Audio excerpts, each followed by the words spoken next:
Good morning. My name is Jennifer Ryon, and on behalf of the Alliance of Women in Workers' Compensation, I want to welcome you to today's webinar.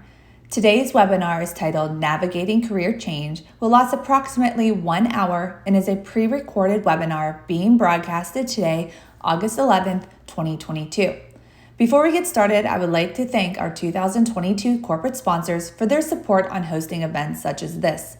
They support us not because they want their logos up on a screen, but they support the cause, which is to affect positive change in the workers' compensation industry through networking, support, mentoring, and collaboration. The Alliance is inclusive of all professionals in workers' compensation, regardless of career stage, with the belief that we can all learn from and support each other. Please be sure to head to the AWWC website for all upcoming events. We're excited to be hosting webinars, collaboration sessions, as well as in-person events throughout 2022. Be sure to check back on our website for registration details. If you cannot attend one of our live, virtual, or in-person events, don't worry. Webinars and our main board-led events will be recorded and on demand for our followers. Are you attending the upcoming WCI conference on August 22nd through the 24th in Orlando? If so, be sure to join us on Wednesday morning, August 24th for our talent workshop. The Alliance is proud to bring the WCI conference attendees and our followers an empowering and inspirational talent workshop for leaders, cultivating a strong corporate culture and talent management during the Great Resignation. We will be recording this event and hosting webinars in November on this topic if you cannot attend. Our theme this year has been Acknowledge, Adjust, Advance. Each quarter, our webinars and events will be centered on each mini theme. This quarter, we focus our topic around evolving the norm. Be sure to join in these discussions as we facilitate both virtual and in-person events. Have you joined a book club yet? This year, we launched our 2022 book club with 6 books to choose from previous keynote speakers the Alliance had at our events in 2021. If you love reading books, be sure to head to the AWWC website to sign up to join the club. Change is preceded by trust. It is through acceptance and inclusion that trust will be formed and positive impact will occur. The Alliance is committed to creating a safe space in the workers' compensation industry for women of diverse backgrounds and experiences through a shared culture that integrates various perspectives. This is who we are and who we will be. The time to do better and be better is now. The Alliance understands that diversity is a journey that will take time to make meaningful changes in our organization, its followers, and supporters. We will be intentional in making progress along our key pillars of change. Today, we are so pleased to present a conversation with members from the Alliance board as they speak about their experiences with recent career change. They will dive down into what it means to set out your path, when to take leaps of faith, and when to pivot. The combined experiences of our speakers and moderators will help you develop the tools necessary when faced with career opportunities and change. Although this is a pre-recorded session, please feel free to share comments and questions with attendees through the Zoom chat feature seen on your screen. We love seeing our followers engage throughout our session. Thank you for the time you are spending with us today, and we hope you enjoy this webinar. Good afternoon, everyone. I want to thank you so much for joining us today. My name is Dionne Lacey-Artis, and I am a Alliance of Women in Workers' Comp board member, but I'm also an SVP and Senior Executive Sales at Optum. Before we get started today, I wanted to take some time to thank our board member, Lori Frey, for putting this together. But I also want to thank our panelists today as we talk about a really timely topic, which is navigating a career change. We've all heard about the Great Resignation period as of late, with low employment. We're really in a period where more than ever, people are kind of weighing their options and they're searching for what they think that great fit happens to be. But, navigating a career change can be a huge decision, and there are so many factors to consider so that you can make the right choices, not only for your career, but also for your lifestyle. So we have today, and I'm really excited about it, 3 esteemed Alliance of Women in Workers' Comp board members that are joining us. And they're going to discuss their career change journeys and share with us what they've learned along the way. And we're doing this with the hope that it can help out our members as they contemplate, really monumental decisions. So we'll kick this off with introductions, and I'll ask our panelists to share a bit about themselves, their backgrounds, and certainly their involvement with the Alliance. Jennifer, if you wouldn't mind, would you kick us off? Yes, of course. Well, thank you for having me. Jennifer Ryon, I am from the board perspective, I'm the vice president on the board. I've been involved with since 2019 and most recently moved into the VP role. Very passionate around uplifting women in the industry, the collaboration, and just having open conversations. I think it's very needed for the movement and the progression of just women in general and topics that historically have not been talked about. For my career, I am currently the Executive Vice President of Commercial Operations at Figure 8. I joined Figure 8 in March of 2022, so just past my 90 days and chugging along. And I was with Prime Health Services for about 16 years, so been in the industry for a little over 16 years. So talk about some recent career change. You're probably going to have lots to share with us because you're almost hitting that 90-day period. So can't wait to hear your thoughts and things that help you along the way. I'll turn my attention now to Josephine. Josephine, if you could tell us a little bit about yourself, we'd appreciate it. Yes, so thank you, as Jen said, for having me. My name is Josephine Copeland. I go by Jo. From an Alliance perspective, I've been a board member for a little over a year and a half. And my primary role is really the liaison between the ambassadors of the Alliance's ambassador program and the board. So super excited about the opportunity to see all of that national content that's really rich and gets developed by the Alliance, taken down to the regional and local level with the ambassadors. So super excited about that. From a career perspective, I am the Senior Vice President of Product Design and Strategy for Managed Care at Sedgwick. I've been with Sedgwick for about a little over a year, so some change for me, not necessarily career change there, but change for me. Prior to that, I've been with managed care service providers. I've been with other insurance carriers and TPAs, and I've also been a paralegal for a state agency in workers' compensation. So a pretty storied career path for me, I would say. Talk about navigating different areas, different types of organizations in the industry. So that'll be really important for us as we talk about this conversation. Julie, last but certainly not least, one of our newest board members, we'd love to hear a little bit about your background and what your role is with the Alliance as well. Sure.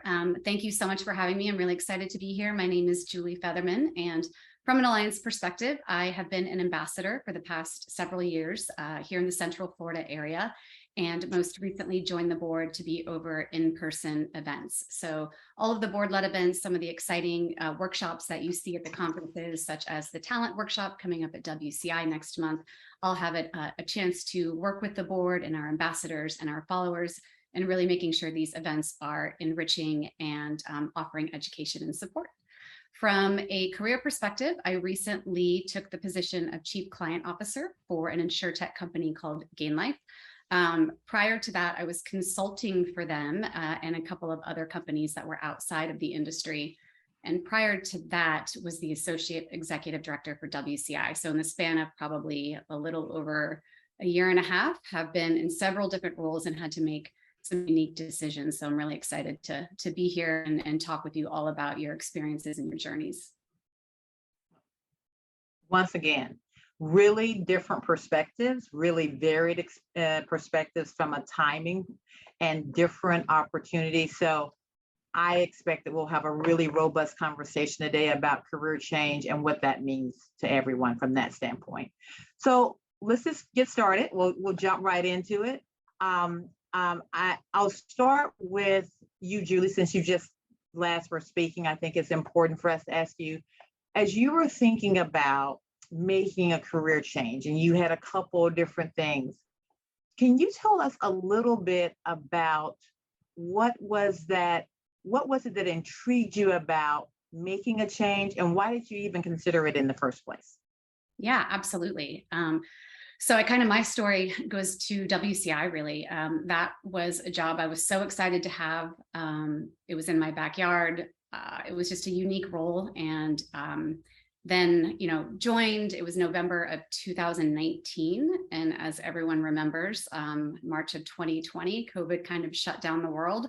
And all of a sudden, large in-person gatherings of thousands of people at conferences was something that wasn't going to be happening. And so I was able to navigate that role and help with putting on a virtual conference, which is something WCI had never done before. But as COVID continued to linger, it just became more apparent that the uncertainty didn't fit in with my family life balance. As you were saying, I'm a single mom of 3 kids, and financially and from a couple of different perspectives, I started to realize that it would probably make more sense for me to kind of look back on my experience and try to find a new job in our industry. And so I made the decision around Christmas time of 2021 to 2020 to resign from WCI without a job, without anything. And my reasoning was that it was the holidays. I've been working since I was 13. Like, let me take some time off, spend it with my kids, and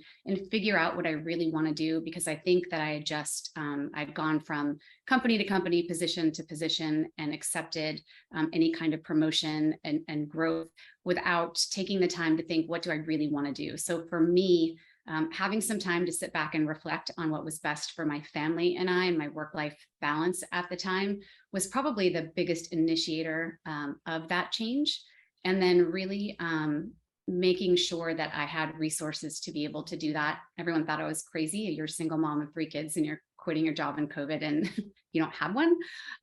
So that was really kind of the decision that led to me consulting for a year. So It's amazing. You think about the thing that was the catalyst, right? The pandemic and all the things that brought to people, and just that uncertainty and that change in regards to that.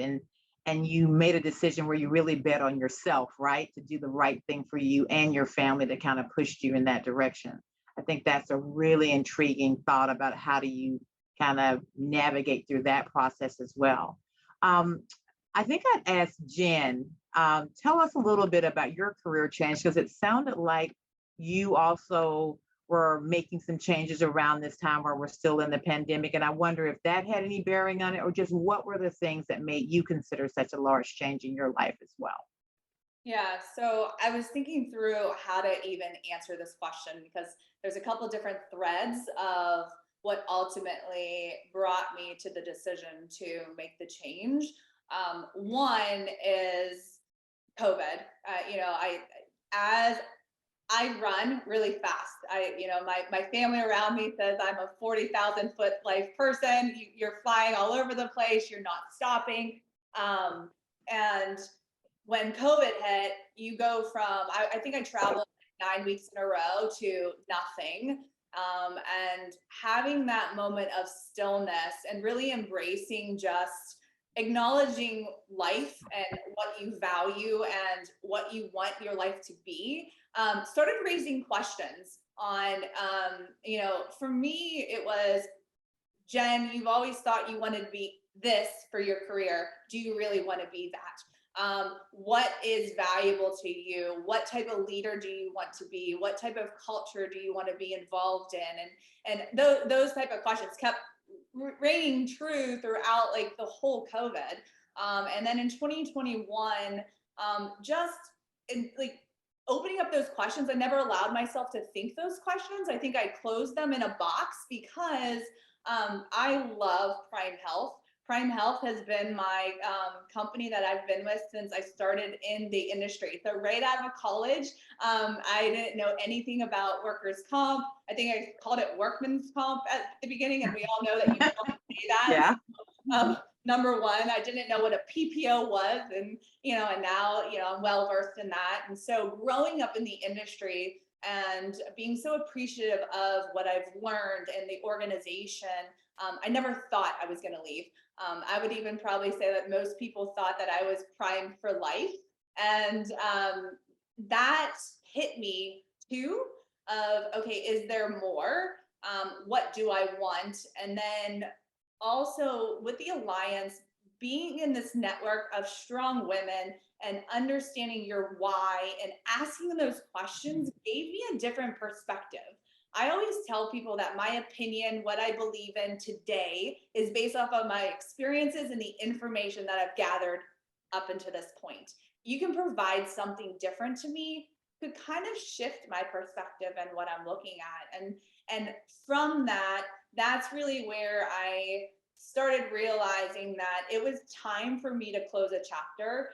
Forever grateful, forever respectful. I ultimately respect our founder and what it is and what we've been able to do and what I've grown in the industry, but it was time for me to close.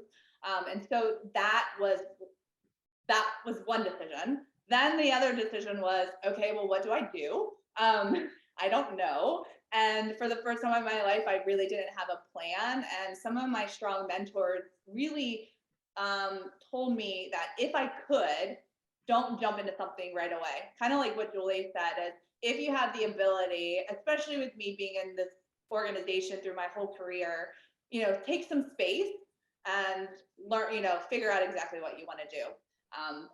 And that's what I did, but for like a week, because I could not work. And then I consulted for a month and a half, and that's when I was introduced to my current company, Figure 8. And it was interesting because when I was looking at where I wanted to go, people asked me, well, what do you want to do? What kind of role, what kind of position? I've been very fortunate within Prime through my growth. I've done multiple positions. Account management, sales, operations, strategy, different components. I loved each piece of it. And so when people asked, I said anything, which is a horrible answer and not very professional. And I said, I just want a great culture. Like that was my ultimate. But that was my real answer. And so to be authentic in that, and to be okay with that ambiguity of not, okay, I have to be this or I have to be that. It was more, I knew it would feel right. Like I felt like, okay, I knew myself enough and what I wanted and what I didn't. Was when I was introduced to an organization that I wanted to be a part of, it would click. And that's the decision that I made. Really interesting that, of all the things that the pandemic gave us, right, there was a lot of negative things that happened. One of the most positive things that I think that happened through the pandemic is that people took a breath, that you talked about, Jen, like you took a moment, the one that is also what Julie talked about, is taking that moment to really have a quiet space to really figure out what it is that you want. So that is I think a healthy byproduct of you, whenever you're making a change, is to take that moment to really know what's important to you so that you can seek that out. So that's incredible that both of you guys kind of experienced that.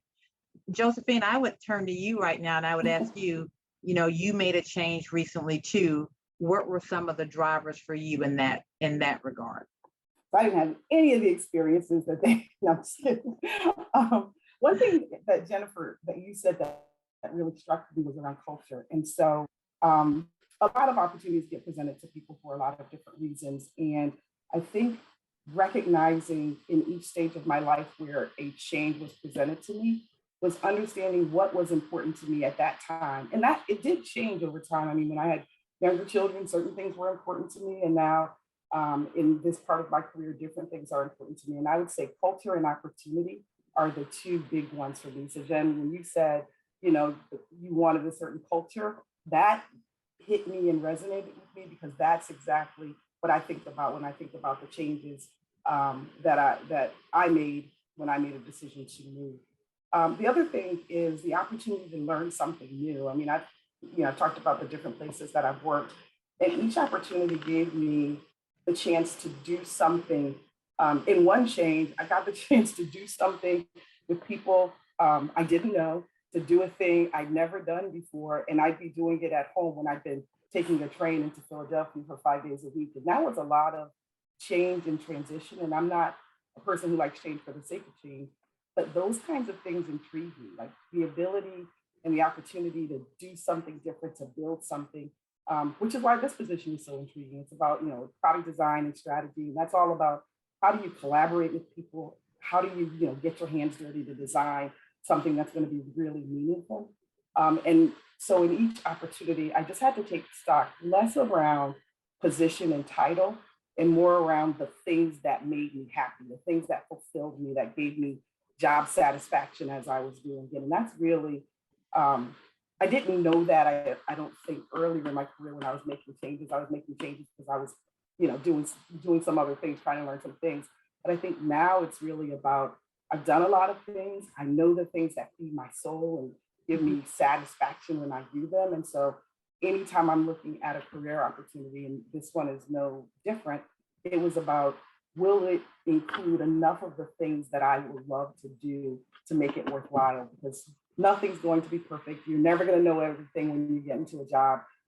You're going to have to rebuild all that credibility you had, Jennifer, that you had garnered over your years at Prime. And, I think about that too, as I'm considering change. I'm going to start from scratch. I'm going to have to prove myself all over again. Do I have the stamina for that? So those are the kinds of things that I, when I think about the changes that I've made and the things that I've considered, that sort of ran through my head as I was entertaining those options. So Joe, as you think about, you challenging yourself, you were talking about making that change. And as we think about, once we all truly know ourselves and we're that authentic, we're doing what we think authentically we should be doing. Was there any time where there was some doubt, the fear of that change, or maybe the fear of the unknown that kind of played into that as you think about the actual activity and the stress of that change? Were there things that you thought about, and if there were, how'd you get over some of that?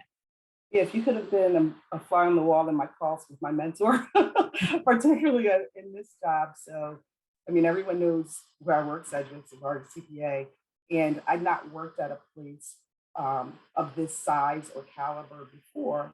And just in the spirit of transparency, some of the conversations I had is that a place where I could contribute? Am I bringing something to the table? I know there's a lot I can learn there, but am I going to bring something to the table that's going to be meaningful to the organization? So there was definitely some days where my mentor would say to me, do you know who you are? Just as a way to pump me up. Do you know what you've done? Do you know where you've been? Don't discount all of that experience. The uniqueness of your perspective is something they can't get anywhere else. And so there were absolutely doubts before I made the decision to move over, and really talking it through with friends. Spirit of transparency again, Dionne is a really great friend of mine. And so she was on that call list. She's on my executive board telling me, you know who you are. Really, I think it would be disingenuous for people to say I'm willing to make a change and have no doubts about it. That may be people that feel that way.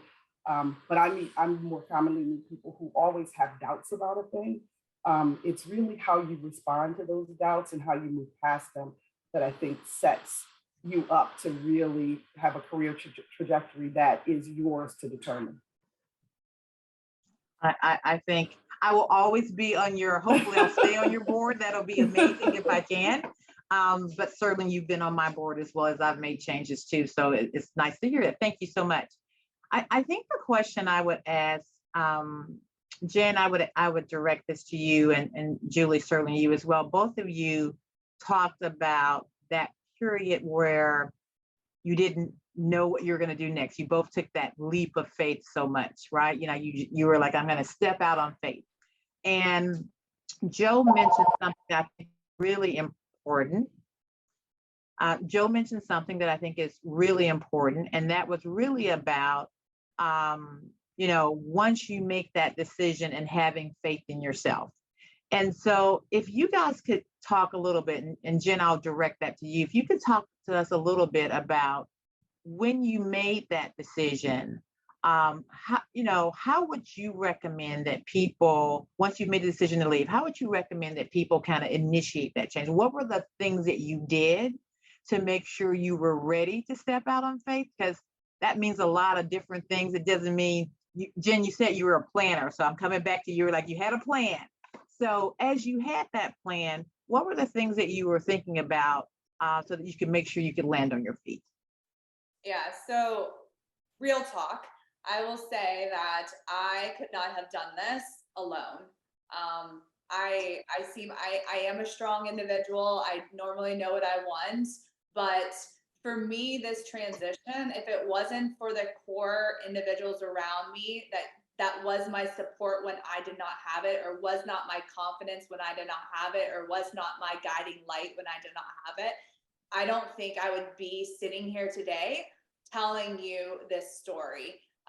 When you asked Joe about the doubts, I think every other second, and that's natural. So my biggest component is, one, make sure you have your tribe, your core individuals that can be your strength, that can be your breath when you are holding it so tight, because you just realize, like for me, I mean, for 16 years, it might not be, for me specifically, that was a big, I flipped my life upside down, and if I'm honest, and I want to be as honest and transparent, because I think this is valuable. If I could help anybody through this, there was days where I woke up and I'm like, oh, this was not good. Like, what did you just do?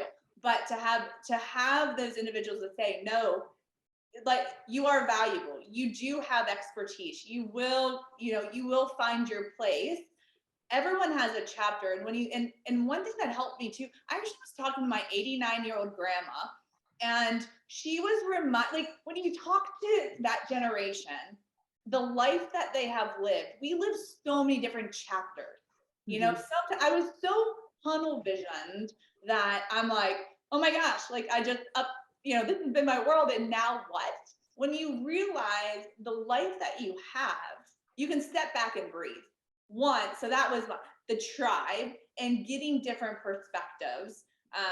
And then also, yes, you need to have a plan, and be able to move forward, but don't be so rigid in that you have to do it every single step, or that's the exact way. I laugh and I said that I blew up everything and I didn't have a goal. It was, just, be confident that I've worked really hard for where I've been at, and it's going to happen. Like, you're gonna make the right steps if you lay it out in that manner. So my biggest one would make sure you have that strong tribe around you, because you will have doubts, you will have fear, and people need to like bring you down to earth very quickly, because if not, you might just, it's hard to, process things in that moment, especially going out of a job and not having one lined up right away.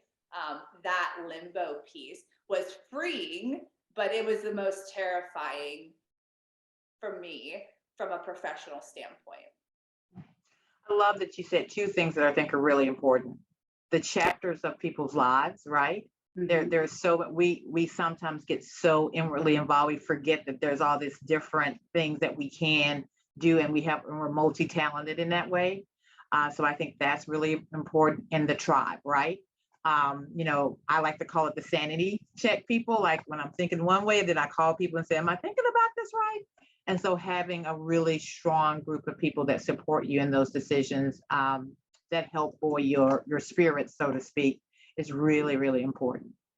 So I'm going to ask a direct question to you, Julie. I just want to ask you, since you made this change, you made a couple of changes throughout that process.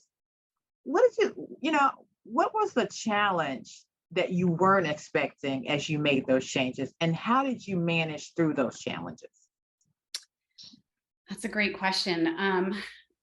There were a lot of challenges along the way, and I think kind of tagging on to what Jennifer had said too, one of those biggest challenges was that my self-worth had been tied up in my profession. So all of it was tied up in achievement and promotions and what I was able to do and help my company and work. And so I think when that was stripped away, because I didn't have anything to work on, or B, was trying to find what that was, really understanding that my self-worth and who I am isn't defined by my job, was an unexpected revelation in the entire experience. And so that just took a lot of, taking deep breaths. I'm a big fan of meditation. So, really, I'm also completely Oprah obsessed. And so she always says that life talks to you and you have to listen when that happens. So really just trying to be in tune and trust my gut that the decisions I was making was the right one for me and would ultimately lead me to the path I was supposed to be on. And so some of those other challenges in that consulting role, I'd always worked for one company, right? And you work with multiple clients and you're juggling a lot of different things, but it's one product or service. So when I was trying to split my time between 3 different companies, a couple of different industries, I learned that I really wasn't as organized as I thought I was. And I had to kind of dial back and learn how to reprioritize my time so that I wasn't rushing from, consulting with Gain Life, which is ultimately the career I'm in, or the company that I chose to be with now, and then going to something else with a span of 5 minutes. And so trying to be more organized and present so that I was giving each entity the best part of me too. But that was an unexpected challenge as well. Well, first of all, I don't believe that you weren't organized. You're the most organized person that I know. I thought I was pretty darn good at it. And then so I find that hard to believe, but if you took it up a notch, then I'm trying to be you when I grow up. I'm not there yet, but I'm trying to get there. I think that leads me to a question then, Joe, that is something that Julie touched on. And so she learned something, she said, about herself. What did you learn about yourself that was unexpected through this process? So I'm going to answer that question, but I just want to say, Jen, thank you for that chapter reference. I'm going to share that with my daughter because, like Dionne, you look at your life in the moment that you're in, you don't think about it from a chapter perspective. So that was really, I know we're not here to learn from each other, but thank you for that. So I think the thing that I learned is that I don't have to know everything about the job in order to take the job. I was in a session many years ago where Danielle Lisenby was speaking, and one of the things that she mentioned was how women feel like they have to be 80% ready, men feel like they have to be 20% ready, and that is probably, and when I heard it, it resonated with me, but I didn't internalize it until I made the change and realized exactly, as much as I thought I didn't know, I didn't really know what I didn't know. There was a ton, but I walked in knowing that there was so much of what I would be expected to do that I would have to learn on the job. And because I've been in the industry for a long time, pretty much doing the same things, that was a very different experience for me. Even as I changed jobs for different employers, the jobs themselves were pretty much aligned. This last change was really, I went in knowing it was completely different. It was completely different because, one, the job was newly created. So even the person who created the job really didn't outline or understand everything that would be required under this position. And so I took that leap of faith, and I was really nervous about that because I would say this is the first time I've ever walked into a job where I didn't have some inkling of how I was going to perform in that job. And I'm here a year later, so I guess it was, I took a good gamble on myself, but it was a gamble, and that made me really nervous, but it made me realize that you really don't have to be 80% ready to walk into a job to be successful at it. You just really need to be resourceful, and you need to be open, and it's more about attitude and approach as opposed to aptitude and technical understanding. So that was a learned lesson for me with this change.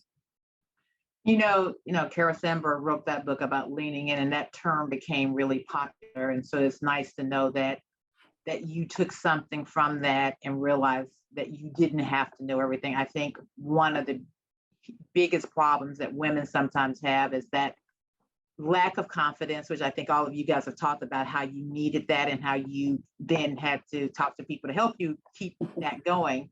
But women typically feel like we have to know every single thing about every single piece of the opportunity that we're moving toward.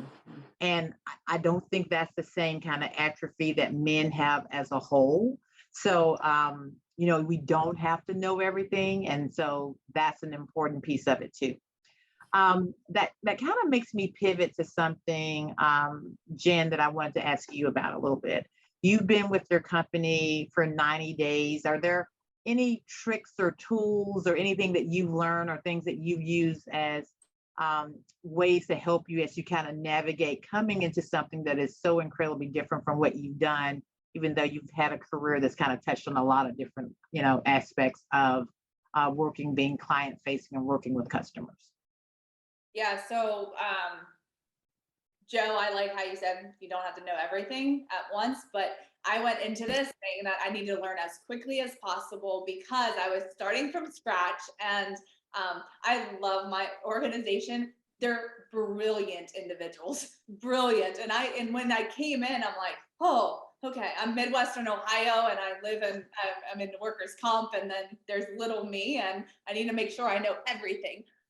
Stepping back, I really leaned into resources, books and podcasts and all of those components. One of the biggest ones, and I'm going to plug it, was a book called The First 90 Days. I actually have it next to me. The First 90 Days by Michael Watkins. I needed to put it into perspective of where I was at, what was expected of me, or maybe even to level set my own expectations. I wanted to know everything in week one, and that's not doable. I put way too much pressure on me, and for me, when I overly do something, overly explain, overly I have to perform, that's when you come across unauthentic, or just not confident. Maybe that's the word. So I had to step back and actually read this, highlight it, remind myself that you don't need to know everything. They don't expect you to know everything, and to reach out and ask and lean into that as well. And so that was my biggest piece, was I had to pause about 2 weeks in and reset my own expectations, because 2 weeks in, when I could not spout off like our deck and know every detail of every technical component, I was getting hard on myself. I was getting, at the end of the day, I was so drained and be like, oh my gosh, I'm failing. What is going on? Like, I can't do this. But stepping back and using this book, it's a simple read, and there's very easy things like, oh, like no duh. But for me, it helps. So. I wish I would have known about that book. Oh my gosh, you just told me. Well, it's definitely one for the library, that's for sure. Yeah. So we've talked a lot about knowing yourself, right? And even if I liken it to myself and the career changes, I like to say I'm a woman of a certain age at this point, but I really know the things that make me happy, the things that I want to do, the things that are important to me. As we think about all of the people and the members that are, tuning in to the webinars and coming to our meetings, some are at the beginning stages of their career and some are really far down. And so sometimes people don't quite know all of those things at this juncture. They don't know the things that really say, I know what I want to do. I know what I'm good at. I know how to go to that next step. Are there any suggestions that anybody would have in regards to really trying to understand what your aptitudes are and the things that you want to move forward? I know that I've heard a couple of you say, here's what I thought I was really good at, and here's what I wanted to change. What would you say to someone who's brand new in their career and trying to figure that piece out for themselves as they move forward? I can start, and I would say ask questions. The moment that I actually let my guard down and reached out to people and was vulnerable enough to just pick their brains, I'm one that I don't ask a lot of questions because I don't like to probe. I don't like to feel like I don't want to overstep of the conversation. But once I got rid of that in my mind and started asking and learning about new pathways or new positions or what they do, and leaning into that, I think that's very helpful, rather than just staying in your own space. It's just expanding your knowledge on what actually is out there, because there's so much, especially workers' comp. You think workers' comp is small, and yes, it might be small in the scheme of healthcare, but the complexities and all the nuances between that, it's such a huge career path. There's so many different avenues, and you just have to ask questions. Absolutely. And anybody have anyone that they want to share with that as well? Yeah, I'll share. So I would say, don't be afraid to take a chance. When an opportunity presents itself, it doesn't always have to be an upward move. It could be a lateral move. That, I think Jen talked about asking questions and natural curiosity and those kinds of things. But then the other thing is, I'm a huge Ted Lasso fan. And there's an episode called Goldfish. And really about having short-term memory so that you are going to falter, you're going to make mistakes, but be a goldfish. Don't let that memory of that linger. Just keep moving forward and pushing, because I can tell you with 100% certainty, there were plenty of times where I'm like, I'm not really sure if this is where I want to be, if this is what I want to do. And that's why I have to take stock on the things that made me happy. But you'll get there and you'll learn it. Just again, don't be afraid to bet on yourself and be a goldfish so that when you do make mistakes, you just keep moving and pushing forward. Definitely. Go ahead, Julie. I'm sorry. Go ahead. No, I was just going to say the only thing I would add to both of theirs, and we've touched on a lot too, is culture. But don't always chase the money. Sometimes the price tag that comes along with that new job or changing companies isn't worth the headache and the heartache that follows. So really take the time to do your homework on the people you're going to work with, the company, the reputation, the work-life balance it offers you, and really, again, knowing yourself and where you're at in your chapter and your stage of life, and what makes the most sense, because that's where your best self is going to come out. That's where your highest performance, and that all the other dollar signs will eventually follow you if you don't chase that and go to the wrong place. I agree wholeheartedly, Julie. I consider that to be a values match, right? Mm-hmm. Do your values align with the organization that you're going to? And will you be, proud about the work that you complete each and every day? That's the thing that kind of keeps the scales balanced and keeps you kind of moving forward. There's something that Joe said too that I think I want to touch on that I think is really important.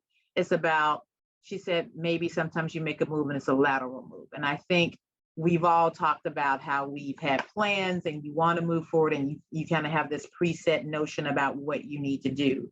I think what's really important about that is sometimes you take a step backwards, it may seem, or sometimes you make a lateral move, but you're doing it in a very strategic fashion that you know that there's some experience that you're going to gain from that will help you as you move forward. So that's where all that planning comes from. That's how you kind of develop the confidence and being able to step out there in faith, because you are making moves that absolutely help you in the long term. And I think sometimes as we think about our careers, we go back to that, our new thing that we're saying, those chapters of your life that give you the opportunity to take that breath and be able to kind of move forward in that way.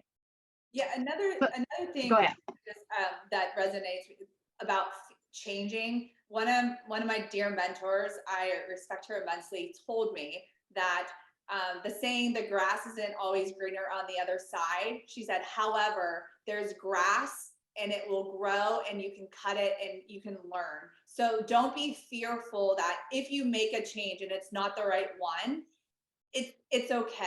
Right? Mm-hmm. You're still going to take something away from it. So don't allow the fear of, will I make a mistake? Or, oh, wow, I made a move and that's not the right one. Again, take what you can from that experience. I think fear itself paralyzes so many people. And taking that, everyone says that, saying, well, grass isn't always greener on the other side. Well, it might not be, but there's grass, and look what you can make. Mm-hmm. and build onto your experience. So just wanted to... I am just expanding my dictionary with your analogy today. So that is one that I'll be taking as well. You'll be hearing me say that. So thank you for that one again. So I have an old adage, and I've heard people say this, and anybody who knows me knows that I've said this multiple times to people, and it's really about leaving better than you came, right? So we've talked a lot about what that looks like, what you need to have to make that move. What are the things that you needed to do to kind of make it through the stress of that change and all of those things. What can you guys share with our audience a little bit about leaving better than you came, which means how did you leave that last organization as you make that transition to the new one? And so I'll start with you, Joe, and tell me a little bit about your thoughts surrounding that subject. I'm chuckling because Dionne says that all the time, leave better than you came. Some of that, I think, is just how you approach things in general. So as you are experiencing anything, any relationship, any interactions, you should always be focused on leaving something behind that's going to be helpful to someone else. I mean, I think that's the purpose of the Alliance, that's the purpose of these kinds of panels. And so I can tell you, in the last change that I made, leaving better than I came meant helping identify who my replacement might be and giving them far more time than is traditional for the transition. And thankfully, Sedgwick was on board with that too, but really focused on every place I've been, whether I decided to leave, whatever reason I decided to leave, to Jen's point, I've taken something really good from it. And so because I've gotten something good from it, I want to leave good for it and for the people that remain there. And so that perspective really just permeates every interaction and now all the things that I do with, the employer that I'm leaving and the employer that I'm going to.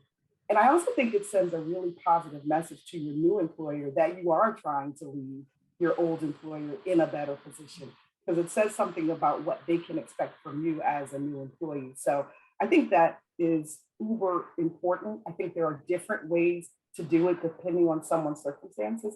But for me, it was really about how do I help you find somebody that I think would be really good to continue the things that we started?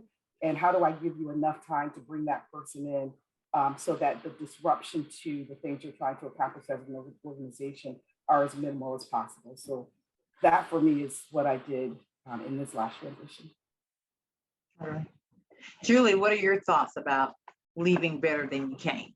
Yeah, related to the career change, WCI, as much as I felt the uncertainty of what COVID would look like, I also cared very deeply for the organization, which is a nonprofit that's funded by all of my industry colleagues and peers. And so part of that decision too was really trusting my gut to do the right thing and to resign because they funded that salary. So I felt the right thing to do was to resign and then figure out what I want to do, not stay and figure out what I want to do in such a desperate time that are in the whole industry and in the whole country.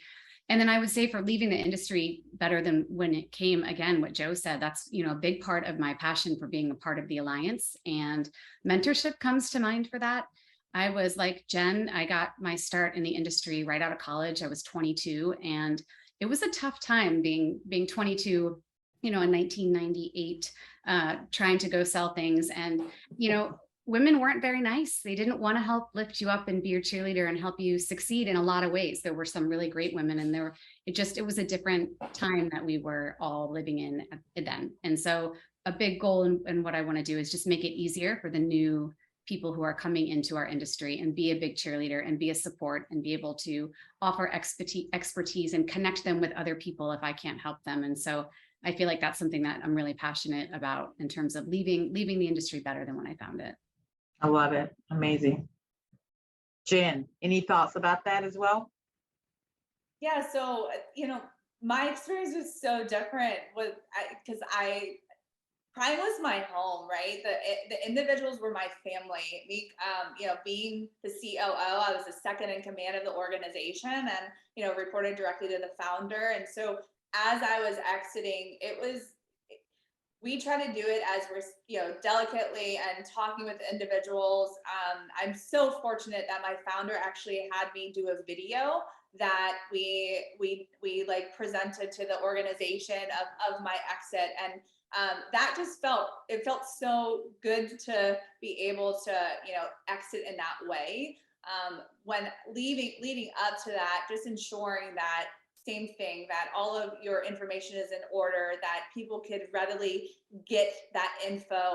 I was pretty organized in Prime just because that was my life, but making sure that they knew exactly where everything was at.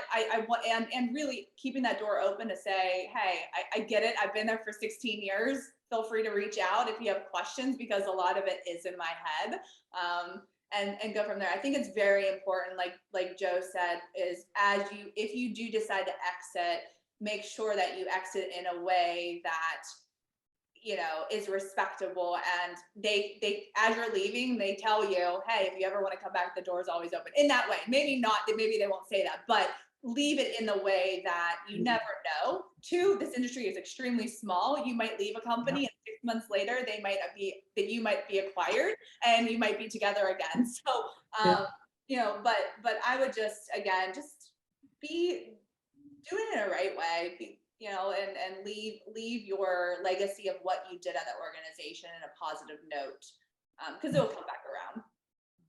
I think you hit on a really important point about the legacy. Remember, the legacy is your brand, right? And I know that the Alliance has done other webinars about, your brand management and your executive presence and all of those things, but it's always, it says a lot about you as an individual and the opportunities. And, there's always people that are watching from afar when you don't think they're watching from afar. And it's really about making sure that not only do you enhance the industry, but you've enhanced what your brand is too, as you move on to that next opportunity. Because to Jen's point, you never know. There's a lot of acquisitions that go on in our industry, but it also is just the right thing to do, right? It is absolutely the right thing to do for your organization, for you as your career progresses, and certainly for the organization that you're moving to that Joe talked about as well. It does say a lot to those folks about what type of individual that they have as they came in and ushered in new change, for sure. So, this has been an incredible opportunity to talk to 3 of our board members, I think, that really kind of embody the best of what we want to do in the industry. Why we do these things is to make sure that, other women know that they're not the first people to kind of walk that track, that they understand that we all are making some decisions. And particularly now, as I mentioned early on, in regards to a lot of people are just contemplating change for themselves, right? And what's the right way to do that? And what are the kind of naysayers or demons that you have internally that keep you from making positive change, and working with people who are your tribe or career coaches, as you might want to call them, and just being able to overcome that fear of change or even the unknown. And so it was nice to talk to Joe and Jen and Julie today, just to get their perspectives on what that should look like and how that can be a real benefit and a positive for you as you kind of make your way through your careers. Before we shut down, I just want to say thank you again. Great info, great insight.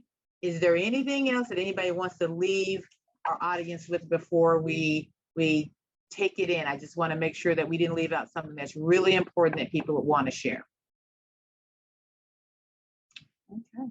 I think we just end on, don't be fearful, embrace the change, because no matter what, you're going to grow and you're going to learn so much, and don't allow fear itself to cause you to not take that leap, because you're stronger than you think you are. At the end of the day, I think that was the biggest piece that I can learn for myself. We are all stronger than we might think we are. So take the leap.